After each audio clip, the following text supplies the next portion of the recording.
Hello everyone, welcome to The Wealthiest, where you will learn the ins and out about the world's elite, how they live and how they spend their accumulated wealth. Let's get started. If you're a royal, you have to have a palace to back up your title, right? Well, Arab royals don't hold back, and a Saudi crown prince has now purchased the most expensive residence in the world. It's time for your royal tour of how Arab billionaires spend their money and the luxurious residences where they sleep at night, and you know that pillowcase is custom Egyptian cotton. Number 1. Prince Alwaleed Bin Talal. Prince Alwaleed Bin Talal is the first person we'll discuss. He is a member of the Saudi royal family and the nephew of the late King Abdullah. His net worth is reported to be $19 billion, making him one of the wealthiest individuals in the world. His house must be fantastic, or should I say palaces plural. Al-Waleed has 3 palaces, 2 of which are already built, and the third is under construction. He resides in Saudi Arabia's center Riyadh, in a castle of 250 square feet called the 317 rooms of the Kingdom Palace, furniture made of Italian marble and silk gold-plated faucets, oriental rugs, and 244 televisions. The palace's value is $130 million.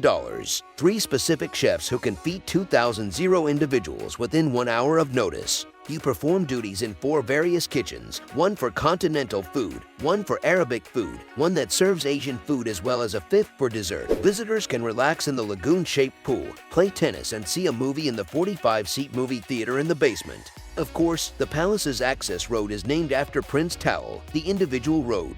There are several different structures on the estate, including a mosque, along with 3 outdoor pools and a sizable indoor swimming pool. He usually entertains his guests at the other palace, a 500 square foot kingdom resort with 3 lakes and gardens. At least, he uses it like one. At this palace, the prince entertains his most important visitors, including his friend Khaldun al-Mubarak, Bill Gates, parliamentary delegates from all over the world, and other VIPs. The 4 million square foot palace known as Kingdom Oasis is still under construction. It will be a luxury resort with a 70 square meter lake and a private zoo. Oh, and did I mention that he also purchased a castle? Yes, the castle of Castanito is located on the slopes of Turin, Italy. The prince purchased this home in 2009, and he now stays there whenever he travels to southern Europe. Alwaleed also owns a floating mansion, an 85.9-meter yacht by the name of Kingdom that ranks as the 65th largest private yacht in the world and was initially constructed for the Saudi arms merchant Adnan Khashoggi. It even made an appearance as a yacht in the 1979 Bond film Never Say Never Again. Additionally, he owns a Hawker Siddeley 125, an Airbus A380, and a Boeing 747 that have been modified for private usage. So where does the money come from? Well, he's royalty, but some of his assets include a 95% stake in Kingdom Holding Company, and 91% ownership of Rotana Video, 90% ownership of the Lebanese Broadcasting Corporation. Oh, and in 2011 he invested $300 million in Twitter. Number 2. Prince Mohammed bin Salman. Remember when I mentioned that an Arab prince purchased the most expensive home in the world? Well, that prince is Crown Prince Mohammed bin Salman, and the home is called Chateau Louis XIV. It cost over $300 million to buy, and it was constructed between 2008 and 2011 near Versailles. It is modeled after French castles from the 17th century. Crown Prince Mohammed bin Salman is the successor to the Saudi throne, and if you're lucky enough to get invited, you won't want to miss out on the marble statues. The luxurious palace has a gold leaf fountain and a hedged labyrinth. His phone is used to manage the fountain sound system, lighting, and air conditioning.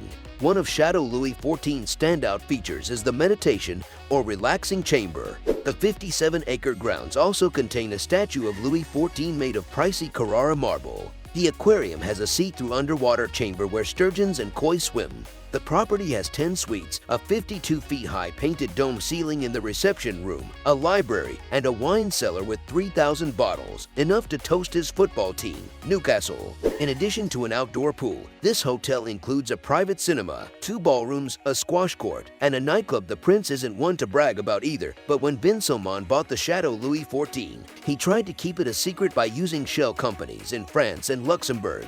He may want to go unnoticed, but he isn't afraid to spend. Among his other extravagant purchases are a $450 million Leonardo da Vinci painting and a $500 million 440-feet super yacht. Number 3. Sheikh Mohammed bin Rashid Al Maktoum. Off now to the Scottish Highlands to see the Environate Lodge, which is owned by Sheikh Mohammed bin Rashid Al Maktoum, the Vice President and Prime Minister of the United Arab Emirates and the ruler of Dubai. The 71-year-old Sheikh is estimated to be worth $18 billion and has 6 wives and up to 30 children. He purchased this estate more than 30 years ago. The mansion by the water has a lengthy history. An 1864 fire destroyed the original invaginated house, which was rebuilt in 1929. The estate has a 14-bed manor house and a 16-bed guest house. This luxurious hunting lodge also boasts a swimming pool and gym. Number 4. The Sheikh Shack of Hamad bin Abdullah Al Thani. Now, let's travel to London and see the 44 square foot home that the Qatari Sheikh Hamad bin Abdullah Al Thani decided to repair. Okay, so it's not quite a shack. This is the Qatari Sheikh.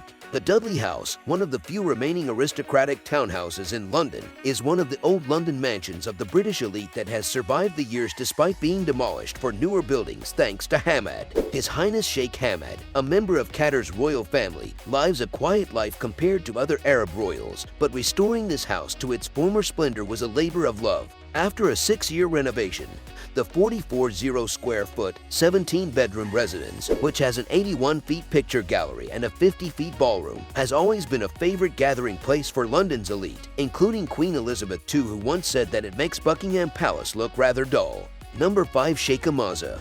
For £191 million in 2014, he purchased 3 nearby houses in London. One mega mansion, consisting of 1, 2, and 3 Cornwall terraces, once housed 3 homes owned by the royal family of Qatar.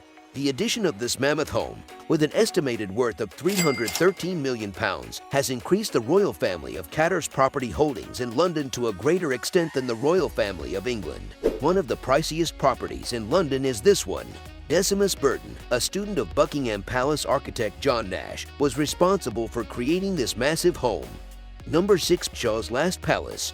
Let's end in Iran, shall we? In Tehran, a palatial house situated against the Alborz Mountains, a sight no Iranian would ever conceive of visiting at the time, but not any longer, as the admission fee today is a measly $1 on a 27-acre plot. One can be awed at the pleasures the Shah experienced during his nearly 40-year reign as Iran's ruler in the Navran Palace, a collection of homes. The residence was built during Iran's 1802 Qajar period. When Tehran developed during its oil boom in the 1960s, the monarchy decided to construct a vacation palace on a mountainside. The Royal Library Museum is another location to see the interior design with the modern architecture of the time. The Shah's third wife, Queen Farah, had been an architecture student and spent millions of dollars renovating the compound's palaces. One of the wings of the palace became a private art gallery of pieces she purchased from around the world. Thanks for watching.